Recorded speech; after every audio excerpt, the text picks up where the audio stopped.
¿Cuál es la cosa más espeluznante o inexplicable que has visto y que nunca has compartido en ningún lado? Cuando tenía unos 9 años, mi amigo y yo estábamos teniendo una pijamada.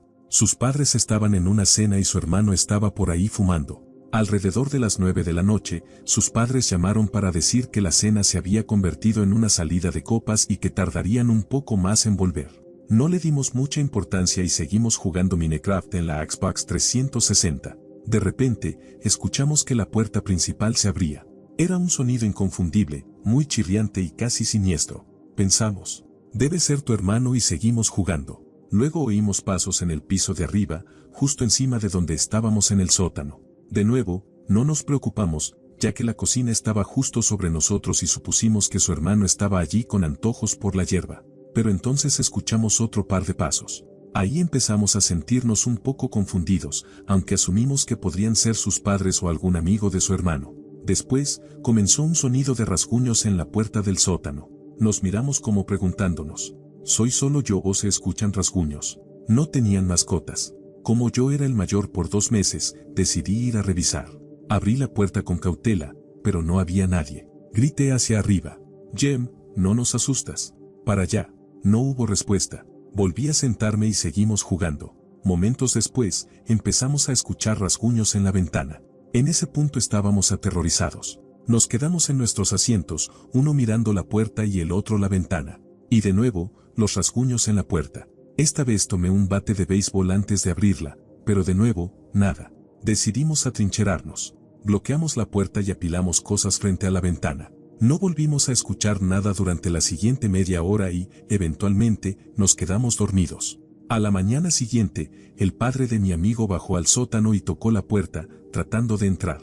Quitamos la barricada y él entró furioso. ¿Por qué demonios rasgaron la puerta mosquitera? Subimos con él y, efectivamente, la pantalla de la puerta principal estaba hecha trizas. Tratamos de convencerlo de que no fuimos nosotros y de que probablemente había sido el hermano intentando asustarnos. Pero lo que nos dijo a continuación nos dejó helados. Jem no estuvo en casa en toda la noche. Lo dejamos en la ciudad con sus amigos. La casa de mi amigo estaba a media hora de la ciudad y ninguno de los amigos de su hermano tenía coche. Nos miramos sin poder articular palabra. Sus padres nunca nos creyeron y nos hicieron pagar la mitad del costo para reemplazar la puerta del sótano, que también tenía muchas marcas de rasguños, y la puerta mosquitera. Aún hoy, mi amigo y yo hablamos de esto cada vez que nos vemos.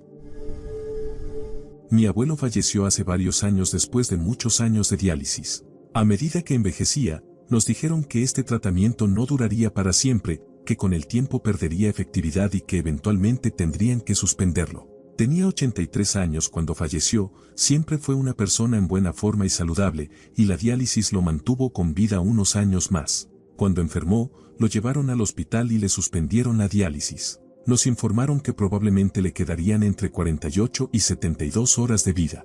Así que toda la familia fue al hospital y nos turnamos para estar con él el mayor tiempo posible. Lo mantuvieron cómodo y le administraban medicamentos para asegurarse de que no sintiera dolor. A medida que se acercaba el final, entraba y salía de un estado de lucidez, la mayor parte del tiempo en una especie de sueño en el que revivía recuerdos, murmurando y balbuceando. Cuando despertaba, se quedaba completamente absorto mirando un punto en el techo y hablaba con alguien de forma clara, aunque no sabíamos con quién, y luego volvía a dormirse. Esto ocurrió durante toda la noche. Momentos antes de fallecer, se incorporó, miró fijamente a ese punto en el techo y empezó a hablar con más claridad de la que había tenido en todo ese tiempo. Sosteniendo la mano de mi abuela, se giró, la miró fijamente a los ojos y le preguntó si tenía algún mensaje que quisiera que él llevara a alguien. ¿Hay algo que quieras decirle a alguien?, le preguntó. Cuando mi abuela le respondió que no, él se recostó, cerró los ojos y falleció pacíficamente. La habitación entera quedó en silencio. Cada vello de mi cuerpo se erizó. No soy religioso, pero en ese momento sentí que debía ir directamente a una iglesia y empezar a rezar o algo por el estilo. Mi madre, quien ha sido enfermera toda su vida, con muchos años de experiencia cuidando ancianos, me dijo que muchas personas, al morir, se concentran en un punto del techo y comienzan a hablar con algo que está ahí. Que ella me dijera eso no me ayudó en lo absoluto. Bizarro. Tengo 2 historias que no puedo explicar en absoluto. 1. Mi mejor amigo vivía en una granja a unos 15 minutos del pueblo donde crecí. Para cuando tenía 18 años, ya conocía bien todas las carreteras alrededor de su casa. Una noche, volviendo de un ensayo con nuestra banda, tocábamos en un garaje, pasamos por una casa de campo y notamos que la luz del dormitorio de arriba estaba encendida. Esto era extremadamente raro, porque nadie había vivido allí desde que estábamos en la secundaria. La casa había quedado abandonada después de que un granjero se quitara la vida frente a su familia. Después de algo así, es difícil vender un lugar. De todas formas, íbamos manejando cuando mi amigo me dijo que diera la vuelta. Así que lo hice y nos detuvimos en la entrada del camino. La luz del dormitorio seguía encendida, pero no había otras luces, ni vehículos, y la puerta seguía cerrada como si nadie la hubiera abierto en mucho tiempo. Lo más escalofriante, había alguien, o algo, allá arriba. La casa estaba tapiada y no vimos señales de que alguien hubiera entrado. Nos quedamos mirando por unos 5 minutos, lo que sea que estaba ahí adentro parecía estar paseando por la habitación. Luego, pareció girarse hacia la ventana, como si nos estuviera mirando. Eso fue suficiente para nosotros. Nos fuimos de inmediato. Al día siguiente decidimos regresar y echar un vistazo más de cerca. Desde afuera, todo seguía tapiado. Así que, quién sabe qué era lo que habíamos visto. 1 o 2 años después, demolieron la casa. Un conocido mío trabajaba en la cuadrilla encargada de la demolición, así que le conté nuestra historia. Solo sacudió la cabeza y me dijo que no había forma de que esa luz hubiera estado encendida, ya que el servicio eléctrico de la casa había sido cortado hacía años. 2. Una noche, regresaba a casa de una fogata. Como había ido en mi propio auto, no había estado bebiendo. Estaba a unos pocos kilómetros del pueblo cuando, de repente, vi lo que parecía ser una mujer al costado de la carretera. Parecía que iba a correr hacia la carretera con las manos en alto, como si estuviera señalándome para que me detuviera. Por instinto, pisé los frenos con fuerza. Cuando el auto se detuvo, no había nadie allí. Pero justo cuando arranqué de nuevo, una camioneta sin luces pasó volando por la intersección frente a mí sin detenerse. Si no hubiera frenado, me habría dado de costado con muchísima fuerza. Llamé a la policía y reporté el vehículo por conducción peligrosa. A los días, me llamaron para decirme que habían atrapado a los tipos. Los 3 estaban completamente borrachos y el conductor tenía la licencia suspendida. Hasta el día de hoy juro que vi a una mujer en la carretera. No hay otra razón por la que habría frenado tan bruscamente. ¿Era un fantasma o un ángel? No lo sé, pero lo que fuera, posiblemente me salvó la vida. Solía vivir en medio de la nada. El pueblo tenía menos de 200 habitantes. Trabajaba de noche en una de las zonas metropolitanas y el trayecto a casa era de unos 40 minutos, con aproximadamente 15 de ellos en un camino rural. A menudo pensaba que veía cosas en los campos, coyotes, ciervos, etc. Pero nunca les di demasiada importancia. Pero, una madrugada, alrededor de las 3 de la mañana, estaba camino a casa. Justo antes de llegar a mi calle, había un pequeño puente que tenía que cruzar. Cuando me acercaba, noté algo de un blanco perlado en medio de la carretera.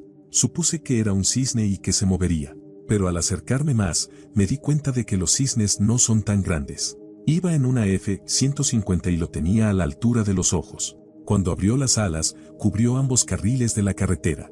Intenté esquivarlo, pero llegué a golpear parte de una de sus alas. Frené de golpe y di la vuelta. No había absolutamente nada. Se había esfumado sin dejar rastro. Nunca lo volví a ver.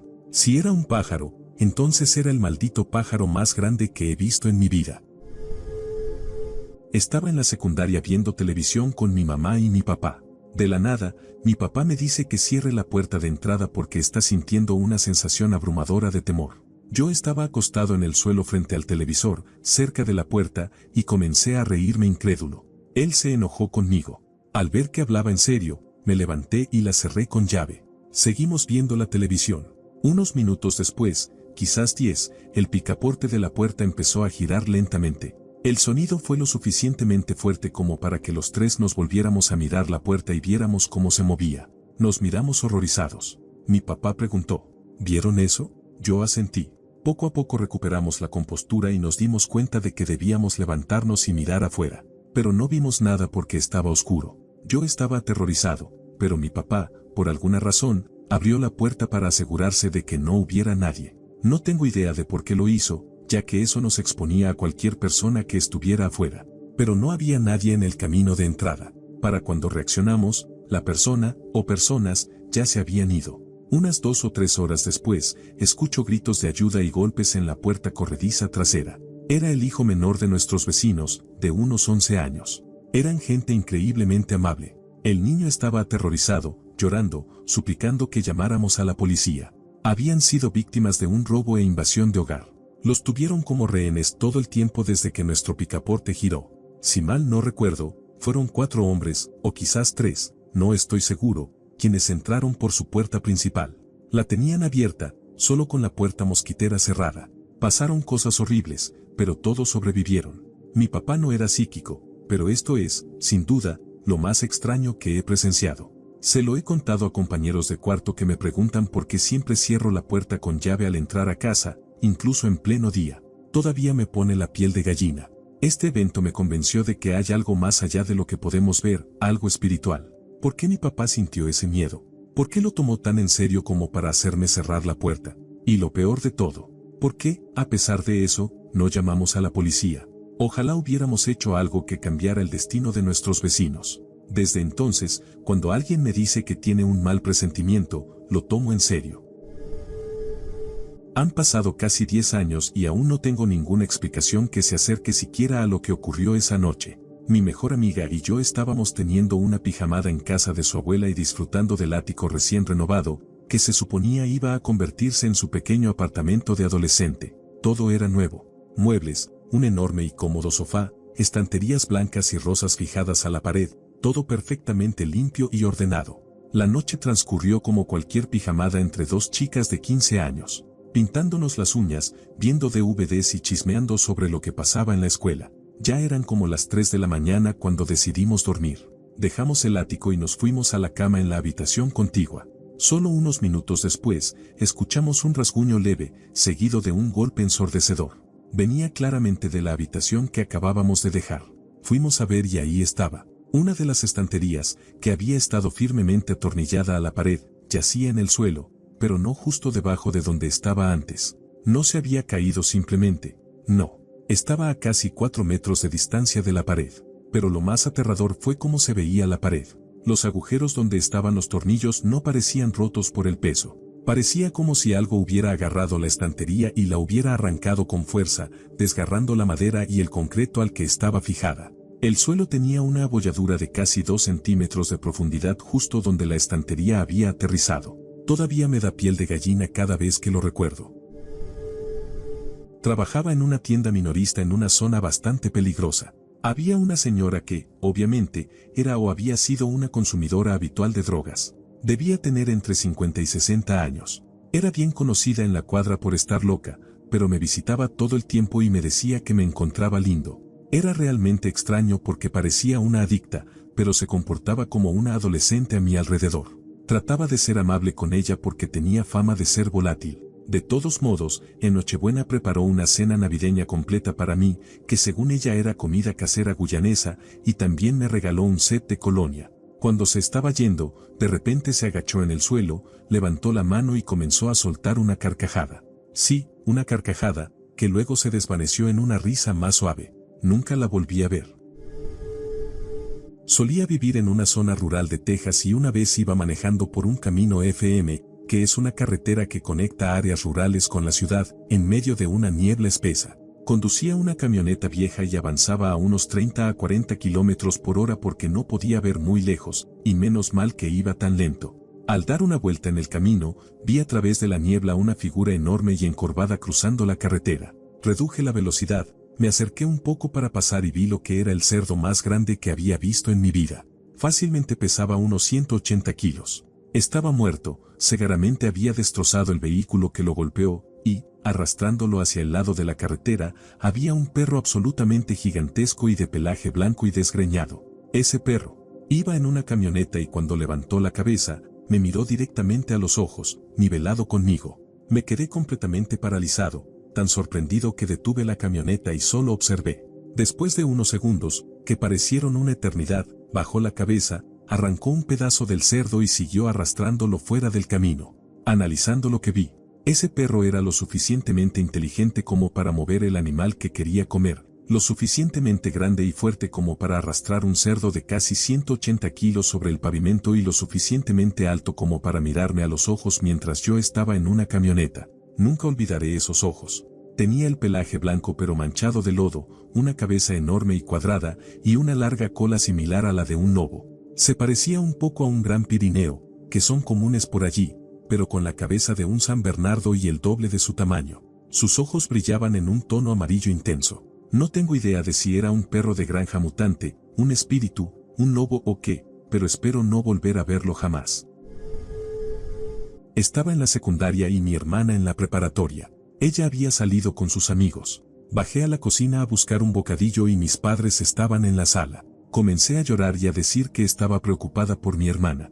Aún no tenía un teléfono celular, así que no podíamos hacer mucho. Resultó que había tenido un accidente. Estaba bien, pero fue aterrador. Unos meses después, estaba en la escuela y de repente empecé a llorar. Llamé a mi madre y le dije que llamara a mi abuela. Mi abuela no respondió, así que llamaron a la vecina. La vecina fue a revisar y la encontró en la bañera con el pie roto. Había estado allí toda la noche. Desde entonces, siempre confío en mi instinto. Hace mucho tiempo, cuando estaba en la primaria, mi amigo y yo fuimos a la escuela un domingo para explorar. Llegamos en la madrugada y, al ser domingo, no había nadie. Caminábamos por un pasillo en el primer piso cuando, de repente, escuchamos un estruendoso ruido arriba de nosotros. Era exactamente el sonido de arrastrar una silla o una mesa por el suelo, pero sonaba como si hubiera múltiples aulas llenas de mesas y sillas moviéndose al mismo tiempo. Era fuerte, muy fuerte, y totalmente repentino. No había razón alguna para que alguien estuviera en la escuela moviendo docenas de mesas y sillas solo a las 6 de la mañana un domingo. Nos quedamos paralizados, nos miramos por un segundo y salimos corriendo. Cuando salimos de la escuela, mi amigo me preguntó si había escuchado a una mujer gritar en el pasillo. Le dije que no. Él tampoco había escuchado los sonidos de arrastrar muebles. Estaba manejando de regreso a mi dormitorio en Florida. Soy de Carolina del Norte, así que era un viaje nocturno completo. Iba por la enero de 95 a unos 130 km por hora, simplemente conduciendo, cuando de repente comencé a derrapar y rápidamente perdí el control de mi camioneta. Sentí cómo se estrellaba contra la base del puente y vi toda la parte delantera aplastarse contra la pared. En ese mismo segundo, sentí que cada hueso de mi cuerpo se rompía y lo último que vi fue la bolsa de aire despegándose mientras mi cara se estrellaba contra ella. Inmediatamente después de eso, desperté lanzado fuera de mi cama y golpeé la baranda a los pies de esta. Mi compañero de cuarto estaba ahí, me agarró y se aseguró de que estuviera bien. Me dijo que simplemente estaba durmiendo y, de la nada, me había incorporado de golpe y me había estrellado contra la baranda. Estaba totalmente conmocionado, porque se sintió tan real que insistí en salir a revisar mi camioneta. Tenía que comprobar que todo estaba bien. Salimos al estacionamiento y la camioneta estaba perfectamente bien. Nada estaba mal. Eran cerca de la medianoche y mi compañero estaba preocupado por lo intenso que fue para mí. Me sugirió que fuera a hablar con un consejero en la mañana. Acepté ir y mientras caminábamos de regreso a la residencia, su teléfono comenzó a sonar. Era su padre. Estaba llorando, apenas podía hablar sin romperse por completo. Le dijo a mi compañero, entre sollozos, que su hermano había sido encontrado sin vida dentro de su vehículo, debajo de un paso sobre nivel, cerca de su casa en Missouri. Mi compañero, en shock, murmuró algo sobre que no podía creer que su hermano estuviera conduciendo rápido, porque siempre manejaba despacio. También mencionó que sus llantas estaban bien la semana pasada cuando las revisó. El padre, todavía llorando, de repente se detuvo en seco y preguntó con voz entrecortada: ¿Cómo sabes que fue por las llantas? ¿Cómo sabes que estaba acelerando? Nunca le dijimos nada a su madre. Su padre no tomó bien la explicación cuando intentamos contarle. Mi esposo y yo estábamos caminando por el centro de Seaside, Oregón. Era finales de diciembre, así que el lugar estaba bastante vacío y muchas tiendas estaban cerradas, ya que además era domingo por la mañana. Entré en una tienda, Cautex Store, y estaba llena de gente, pero en cuanto crucé la puerta, todos se quedaron en silencio. Tan pronto como puse un pie dentro, sentí un peso en el cuerpo y como si todo a mi alrededor estuviera borroso. La mujer detrás del mostrador me dijo algo y trató de darme un colgante. En ese instante, todo se volvió oscuro y angustiante, sentí una opresión en el pecho, una sensación de negro absoluto. Nunca en mi vida había sentido tanta oscuridad. De alguna manera, logré salir corriendo, y tan pronto como pisé la acera, me sentí completamente normal, como si nada hubiera pasado. Mi esposo quiso entrar porque le encantan ese tipo de lugares, y fue entonces cuando me di cuenta de que no tenía idea de por qué no había entrado conmigo en primer lugar. Estábamos recién casados y habíamos estado caminando con su brazo alrededor de mí, así que me pareció muy extraño. Solo le dije que no íbamos a entrar y lo arrastré lejos de ahí. Desde entonces, he regresado a Seaside muchas veces, pero la tienda ya no está y no puedo encontrar el lugar donde recuerdo que estaba. Hace aproximadamente un año, iba sola en el auto por la autopista. Era un día soleado y despejado. Manejaba a unos 20 metros detrás de un tráiler. Bajé la mirada por un segundo, literalmente un segundo, para ajustar el volumen del estéreo. Cuando volví a mirar hacia adelante, el cielo se había vuelto completamente gris y una neblina flotaba en el aire. El tráiler frente a mí se había volcado de lado y estaba deslizándose rápidamente hacia atrás, directamente hacia mi auto. No tenía tiempo para esquivarlo. Seguía a 105 kilómetros por hora, había un auto detrás de mí y no podía frenar de golpe sin que me chocaran. Mi respiración se cortó, sentí el pánico subir y fui completamente consciente de que estaba a punto de morir.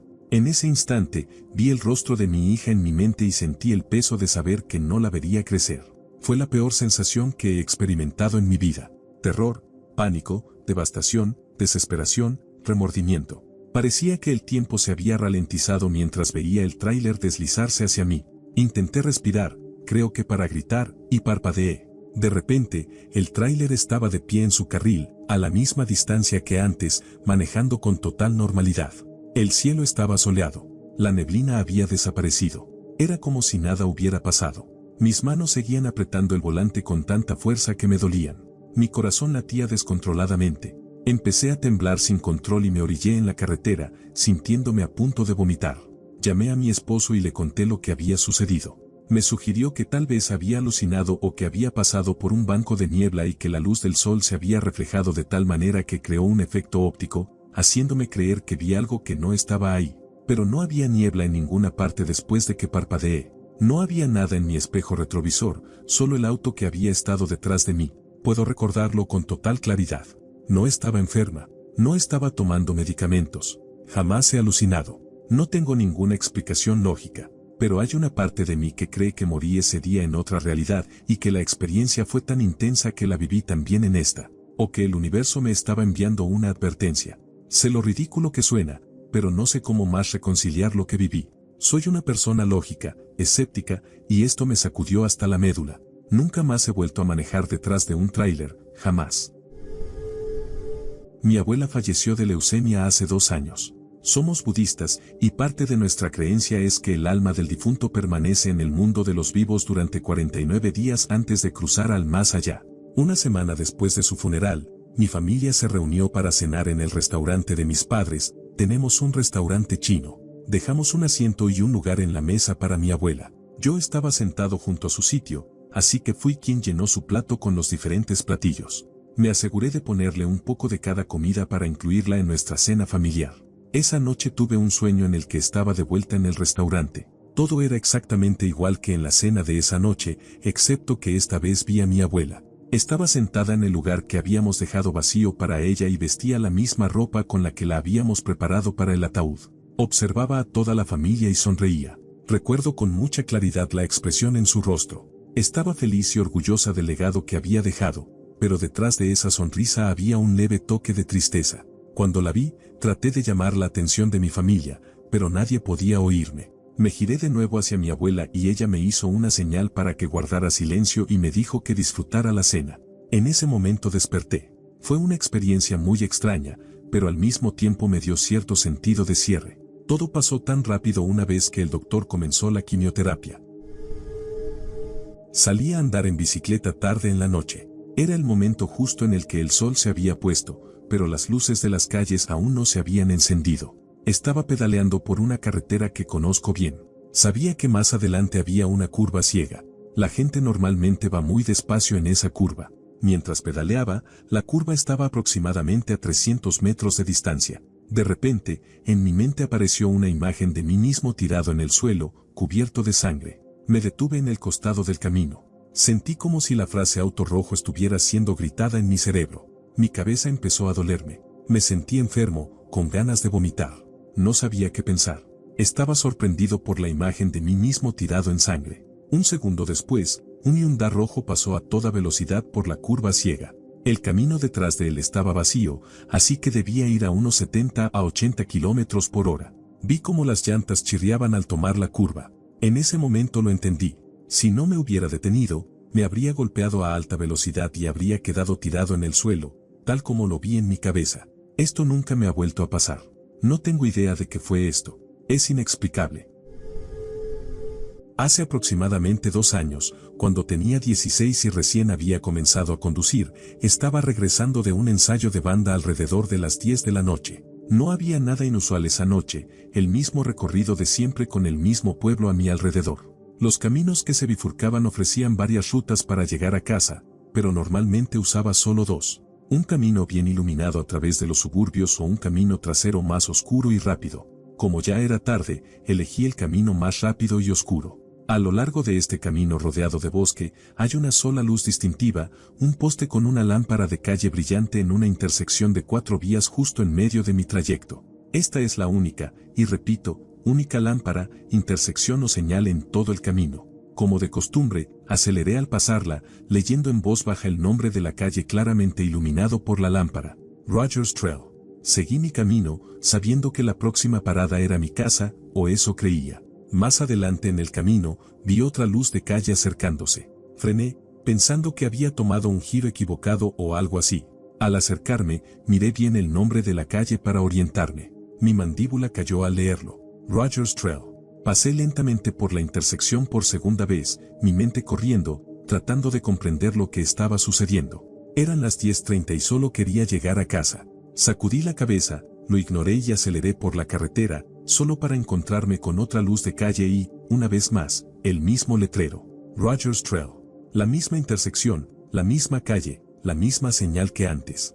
En este punto, me preguntaba si siquiera estaba despierto. Seguí conduciendo, viendo la misma intersección unas 6 o 7 veces más, antes de finalmente llegar a casa alrededor de las 11:15. Le dije a mis padres que había salido a cenar con algunos amigos y me fui directo a la cama. He pensado en compartir esta historia antes, pero para la mayoría de la gente sonaría como un montón de tonterías. No busco que me crean, pero puedo asegurarles que esto realmente sucedió, y hasta el día de hoy no tengo ninguna explicación.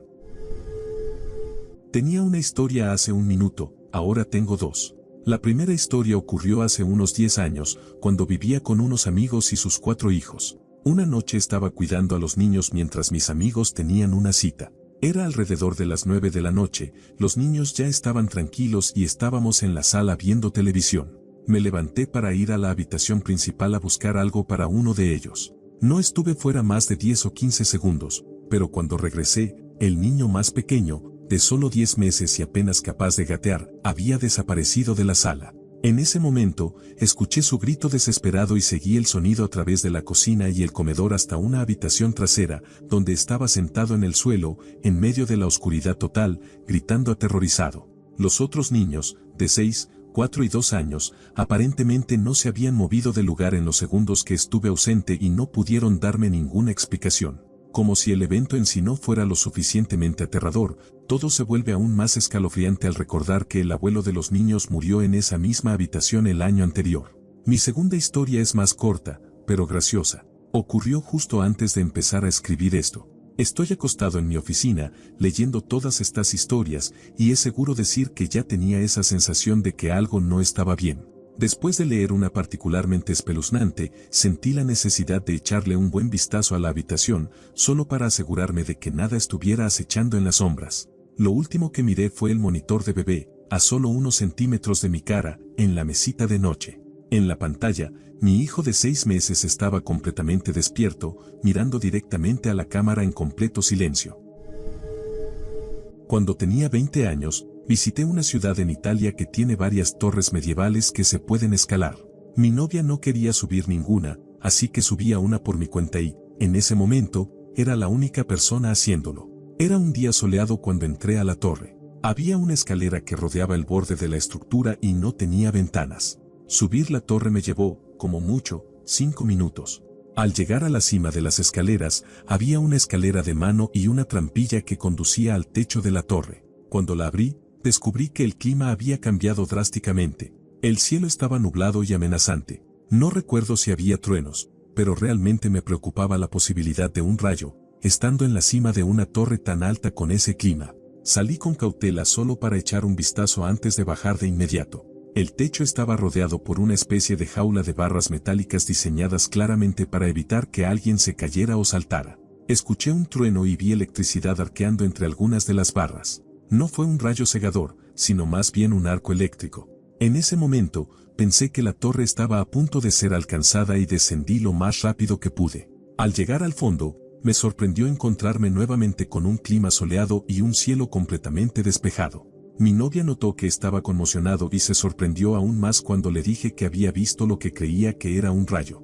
Para ella, el clima no había cambiado en absoluto mientras yo estaba en la torre. He intentado contar esta historia un par de veces, pero es demasiado extraña como para esperar que alguien la crea. No tengo ninguna explicación lógica. Soy una persona escéptica cuando se trata de lo paranormal, no soy religioso y nunca he tenido otras experiencias extrañas como esta. En resumen, no soy el tipo de persona a la que le pasan cosas espeluznantes. Y, sin embargo, hace varios años, estaba usando un sitio de chat en línea y comencé a hablar con una mujer que decía vivir a unos 80 kilómetros de mí. Estuvimos conversando de manera amena durante un par de días, pero en el tercer día, un sábado por la noche, noté que algo en ella parecía diferente. Había algo que no estaba bien, pero no podía identificar qué era exactamente. Me explicó que estaba bebiendo, y asumí que ese era el motivo de su melancolía.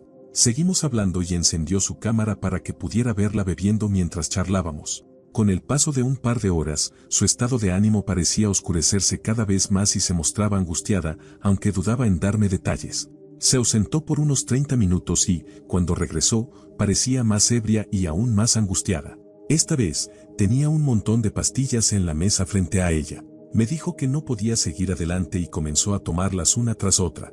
No tenía idea de qué medicamento era. Seguía ingiriendo más y más pastillas, y su habla se volvía cada vez más arrastrada. De repente, me vi en una posición terrible. ¿Estaba viendo a alguien quitarse la vida en una transmisión en vivo sin poder hacer nada? Solo tenía un nombre y una ciudad, datos que fácilmente podrían ser falsos. Hice la excusa de que necesitaba ir al baño y, aprovechando la oportunidad, llamé a la policía local y les expliqué la situación. Tomaron los detalles que tenía y me pidieron que volviera a la conversación para intentar mantenerla hablando y obtener más información. Un oficial de civil llegó a mi casa y, mientras yo seguía en el chat con ella, revisó los registros de nuestras conversaciones en su computadora portátil. Para entonces, su voz ya era prácticamente incomprensible y, en algún momento, la cámara se movió, haciendo imposible ver lo que estaba pasando. Poco después, la conexión se perdió. No tenía idea si todo esto era real o un engaño. El oficial permaneció en contacto con su estación de policía mientras daba la información que pudo recopilar y luego se retiró, dejándome sumido en mis pensamientos. A la noche siguiente, recibí una llamada de la estación de policía local para agradecerme. Habían logrado rastrear su ubicación a través de su dirección IP y pudieron asistirla a tiempo. Resultó ser un intento genuino de querer quitarse la vida. Fue trasladada al hospital y, posteriormente, ingresada para recibir tratamiento. Cuando mi hija era muy pequeña, 3 a 4 años, estábamos de vacaciones en familia en un albergue dentro de un parque estatal. Nuestra habitación tenía vigas de madera expuestas en el techo para combinar con la decoración, dato importante más adelante. Se suponía que era la hora de la siesta para mi hija, pero estaba jugando tranquilamente sola y charlando mientras mi esposa y yo leíamos en la otra cama. De repente, mi hija se volteó hacia mí y me pidió un pedazo de cuerda. Le pregunté por qué lo necesitaba y, con total naturalidad, respondió: «Es para mi amiga, la niña morada en el techo». Mi esposa preguntó: «¿Qué amiga?». Y mi hija contestó: «He estado hablando con la niña morada que está colgada de esa madera allá arriba», señalando la viga del techo. Ella me pidió otro pedazo de cuerda. Basta decir que la hora de la siesta se terminó de inmediato y salimos rápidamente de la habitación. Mi suegra falleció a los 92 años. Durante los preparativos del funeral, mi esposo mencionó que su madre había expresado el deseo, poco antes de morir, de que 2 antiguos vecinos, de un lugar donde había vivido hacía más de 50 años, asistieran a su funeral. Mi esposo le dijo que haría lo posible, pero era poco probable que aún vivieran allí y no estaba seguro de cómo encontrarlos, ya que tenían nombres hispanos muy comunes. Al día siguiente de su fallecimiento, mi esposo viajó al antiguo vecindario de su madre, pero, como era de esperarse, los vecinos se habían mudado hacía mucho tiempo y nadie sabía dónde encontrarlos. El domingo antes del funeral, mi esposo y yo asistimos a misa en la iglesia de su infancia, la misma iglesia desde la que su madre había pedido ser enterrada. Ninguno de los dos había ido a esa iglesia en décadas. Nos sentamos cerca de la parte trasera. Después de que comenzó la misa, un hombre entró y se sentó en la banca justo frente a nosotros. En ese momento, mi esposo hizo una oración a su madre, pidiéndole perdón por no haber podido encontrar a los vecinos.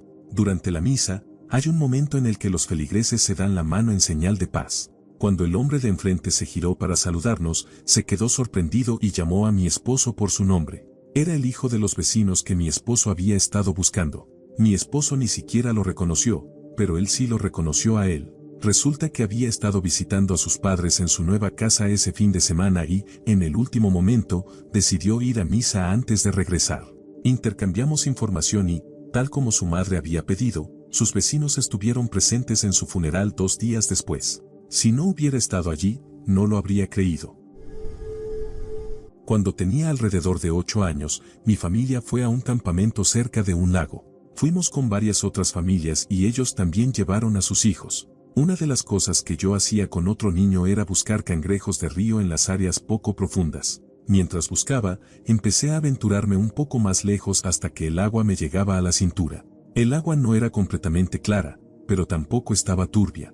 Podía ver el área más pálida de la orilla y la zona más oscura donde el agua se volvía más profunda, aunque en ese momento no sabía qué significaba eso. Di un paso en el área más oscura y profunda y comencé a caer. Justo antes de hundirme, un brazo pálido y delgado agarró mi pierna y me empujó de vuelta a la parte poco profunda. Solo vi el brazo mientras se hundía nuevamente en el agua antes de salir corriendo de regreso a la orilla.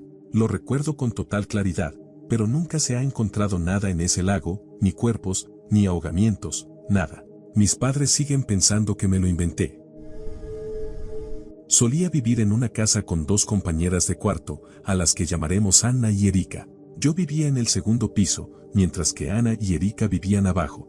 Todas las noches escuchaba un tut proveniente del piso de abajo. Siempre que investigaba, el ruido venía de la habitación de Ana. Pensé que estaba haciendo burpees o ejercitándose por la noche, lo cual me parece una suposición tonta ahora que lo pienso. Nunca hablé con Erika sobre eso porque creía que era cosa mía y, al estar en el segundo piso, realmente no me molestaba. 2 años después, nos mudamos a otra casa con otra compañera más. Esta vez, Ana, Erika y yo compartíamos el mismo piso en la parte de arriba. Ahora escuchaba el tut aún más fuerte. Me acerqué a la puerta de Ana y sonaba como si se estuviera golpeando contra la pared, murmurando y llorando o riéndose. También noté que cuando salía de su habitación, dejaba las sábanas esparcidas por el suelo. Le pregunté a Erika al respecto y me dijo que ella también lo escuchaba. Con el tiempo, Ana empezó a quedarse más en la casa de sus padres, pero cada vez que regresaba, volvíamos a escuchar el mismo ruido. Cuando comenzamos a preguntarle más seguido al respecto, daba excusas como estaba moviendo muebles o la puerta de mi balcón se estaba abriendo con el viento. Después de que la cuestionamos varias veces, prácticamente dejó de vivir con nosotras y solo pasaba por la casa una vez al mes para recoger ropa. Fue algo muy extraño. No creo que alguna vez obtengamos una explicación. Cuando tenía 5 años, mi hermana gemela idéntica y yo contrajimos fiebre escarlatina. Somos de Estados Unidos, pero el trabajo de mi padre nos había trasladado temporalmente a la India, y no estábamos acostumbradas al agua y la comida de allí. Hacia el final de la fiebre, ambas caímos en coma. Un día desperté con los gritos y llantos de mi madre y mi tía, que sostenían a mi hermana en brazos porque no respondía ni respiraba. Intentaban reanimarla con compresiones en el pecho, RCP, todo lo que podían, pero nada estaba funcionando.